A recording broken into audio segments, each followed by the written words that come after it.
Welcome to Peelerz Podcast, the nitty gritty and pretty side of stripping, hosted by yours truly, Kruella Kraken.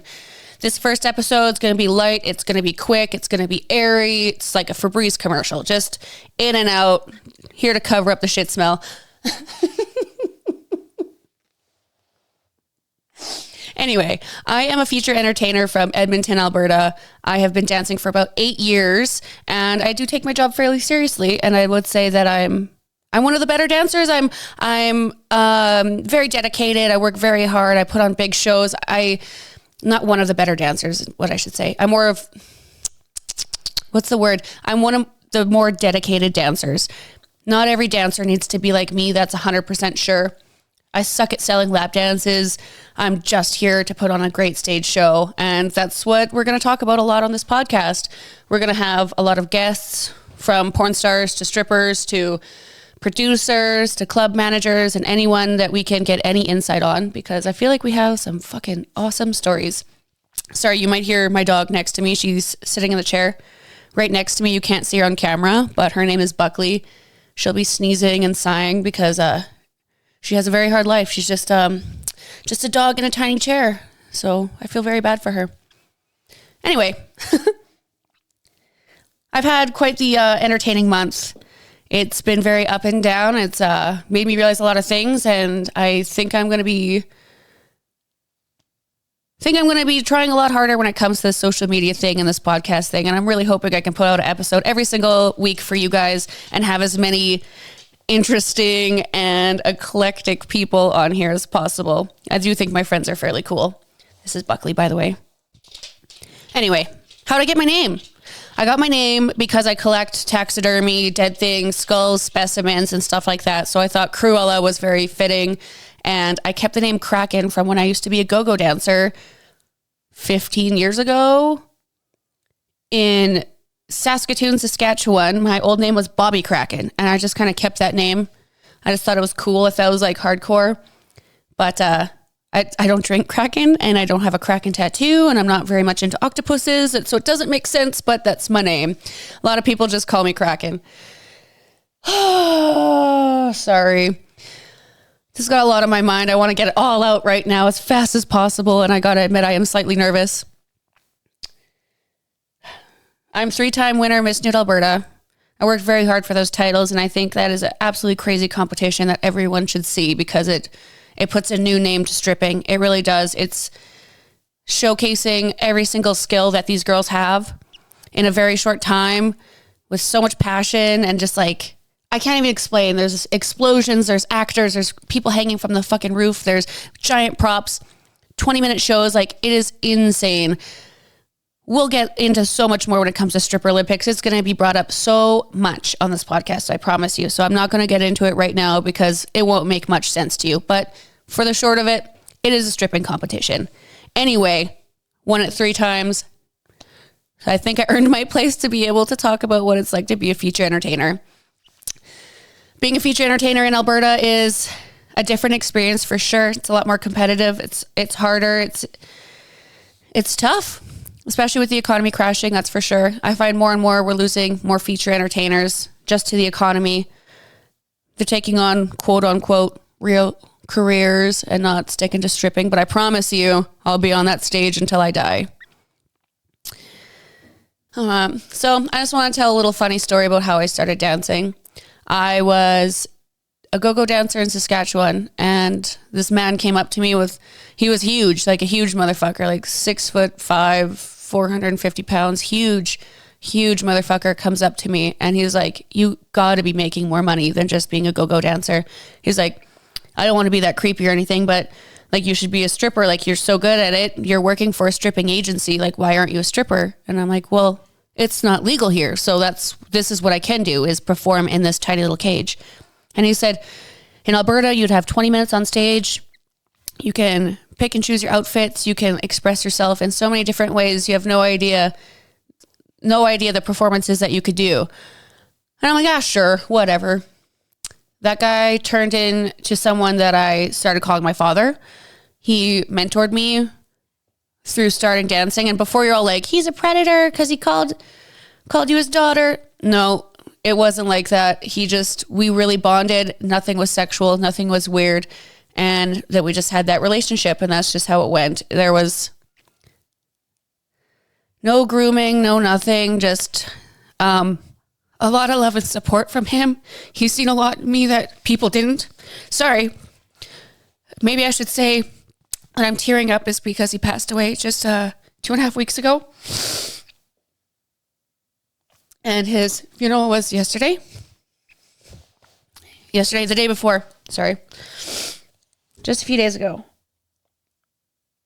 And I did get a chance to say this on stage to everyone, but it is nice to be able to say it with a microphone in front of me and just nothing but patience and time to word how I want to say all of this. But anyway, on a lighter note, sorry, I promise it's not going to be sad all the fucking time. It's just this is the story that's in front of my mind and the one that I want to tell. Because it is truly how I became who I am today. So this man brought me into the club that he manages and has managed for like 50, 60 years. He was working in clubs and had me try out, and then I started working. Within 3 months, he had taught me fire and other different performances. I was starting to learn handstands. I had no idea how to do handstands. If you know me now, I can walk on my hands. Big goal of mine was to be able to do that, and now I can. He's introduced me to some of the most insane performers I've ever seen. I got to learn so much from them because it was so slow up in that club that I could take a lot of time to learn moves from them. And these are a lot of girls that are retired now, and a lot of girls that did the circus school stuff and the fire and the flips and everything. I had an amazing opportunity for the first 3 months of me dancing just to stay up in Grand Prairie and learn everything and anything that I wanted to do on stage, which was so fun. Then this little thing called Miss Nude Alberta came around, and I did that at 3 months, and I didn't place in top 3, but I was shortly after that, and I got Rising Star. And that was insane because I was only dancing for 3 months. I got very good very quick because I felt very dedicated to it. 3 months after that, so 6 months in, I did Stripper Olympics, and then a year after that, I won my first title. And I've never looked back. I absolutely love my job. I've never had an opportunity where I can make money doing handstands, and now I teach them. And I'm learning trapeze, and I learned how to juggle, and I danced for Snoop Dogg, and I traveled to Chicago and Vegas and all these other places. I've worked with magicians. I've worked with rap artists. I've worked with Puddle of Mud once. That was fun. I've had all these opportunities given to me just because of my job, and I would not have any of these opportunities without my job. So the stigma that like this is the last case scenario and everyone's doing this just because they have no other job is not true. This job was made for me. I was made for it. I can't see myself doing anything else with the freedom to look how I want and dress how I want and express myself the way I want. Blows my mind that I have the freedom like this and the opportunities I do, and I'm making more money than the average bear. It's calming, it's securing, it just makes me feel like it was made for me. Like, I'm just happy that there's something in the world that was made for me. Growing up, I really thought there would be nothing made for me. I thought that with how I wanted to look, being so tattooed and so eccentric, and my gold teeth and everything, I thought that my only option was tattoo shops, and I tried the whole piercing thing, and I did not like it. It was not made for me. I'm too shaky of a bitch. Like, it did not work. So a lot of this podcast is just going to be talking about the positives and, of course, the negatives of stripping and what it's like in Alberta and how different it is compared to the rest of the world, because, oh my God, there's so many differences. Craziest stories I've ever heard. The things I've seen on stage and performed will blow your mind. Maybe we can even put snippets in the podcast, of course, as long as everything's covered. Yeah, so after, his name was Bear. Bear was the guy I called my dad. After he had passed away, we went to a celebration of life in Grand Prairie. And I got to walk around to the first change room that I worked in, and I got to touch the holes in the wall that I created when I was learning handstands. I'm using the skill that he taught me, which is fire. Even though he taught me very old school ways of doing it, I did go on to Montreal and learn from real proper professionals, circus professionals, to do fire properly and in the safest way. And I'm utilizing that to teach other girls because that's what Bear did. And Bear taught me, and he taught a lot of girls to do fire. It may not have been that safe. There's safer techniques to do it now.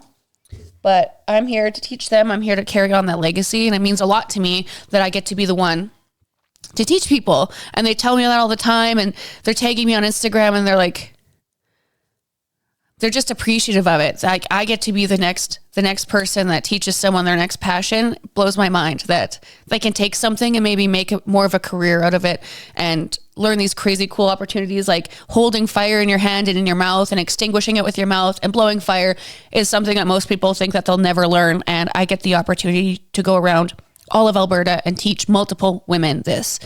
I just did my first class a few days ago, and there was 6 girls. That's a lot of people. Like, we've lost a lot of strippers lately because of the economy. It's just been a lot more competitive. Like, you definitely have to keep up your looks and performance to be able to keep your job because there's so little work.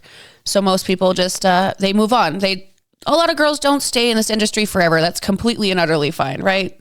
They don't have to, like me, be a lifer. Some of us are lifers, and that's completely okay. But yeah, that's my little sappy story about starting dancing and being able to carry on the legacy of the person that I called my father. And I know everyone's going to be like, that's kind of insulting to call someone else your dad when you have a real dad. I don't talk to my real dad, and that is something I'll probably never really discuss on the podcast because it's very personal. But trust me, it had to be done.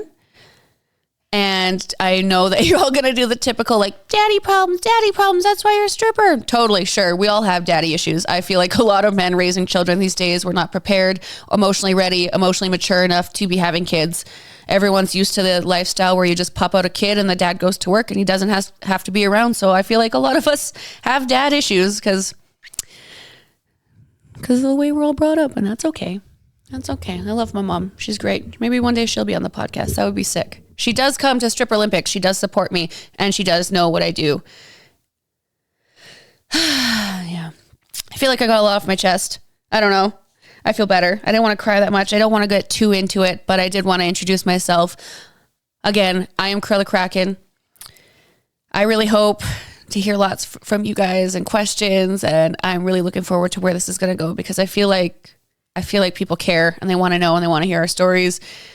So feel free to follow and like. We're on YouTube and Podbean and everywhere that we can post a podcast, we're on there. And you can follow me on Instagram at Kruella.Kraken, Kreulla, period, Kraken. That's my Instagram. And my TikTok is Kruella Kraken 666. Lots of funny stuff on there. You can watch my bird. And I'm sorry, I sound so monotone and kind of boring and like I'm just trying to get this over and done with. But I've just been through a lot and I'm just really excited to film my first episode. I'm excited to have guests on here. I'm excited to gab. I'm excited to be showing you guys the life that I live because I think it's really beautiful and amazing. And there's lots of opportunities for everyone to hear what we're doing. So, yeah. Thank you so much for listening and we'll see you next time. Bye.